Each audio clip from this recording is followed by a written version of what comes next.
Tul l-ewwel gwerra dinjija fil-miliet tas-sena 1914 madwar 100,000 soldat mill-kamp Brittaniku li kienu jinkludu bosta Skoċċiżi u truppi Ġermaniżi waqfu mill-ġlied tul il-frontiera tal-Punent.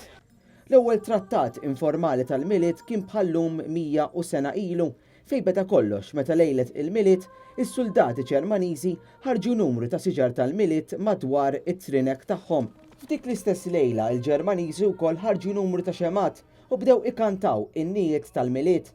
Min-naħa l-oħra il-Brittaniċi bdew ikantaw lin-nijiet tagħhom u ftit wara dan iż-żewġ naħat ħarġu mit-trinek tagħhom u bdew isellmu u jagħtu l-awgurju lil xulxin. Ftit wara dan, xi soldati miż-żewġ naħat qasmu fl-art magħrufa bħala No Man's Land u qasmu bejniethom xi regali li kienu forom ta' tifkiriet bħal buttuni u kpiepel, ikel, sigaretti u alkohol u kif ukoll kantaw xi innijiet flimkien. F'jum il-miliet tal-1914 kien hemm ċerimonji ta' tfin u tpartit tal-priġunieri maqbuda u mal-bosta sorsi u anke ritratti li jixdu lill-ġnus imsemmija labu l-futbol flimkien. F'ħafna żoni dan it-trattat ta' paċi dam sal-ewwel tas-sena tal-1915.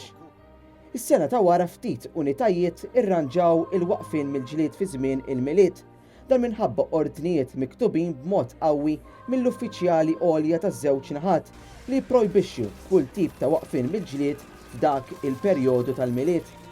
Ħafna jirreferu għat-trattat tal-miliet tal-1914 bħal mument simboliku ta' paċi fl-umanità f'nofs waħda mill-aktar avvenimenti vjolenti tal-istorja tal-bniedem.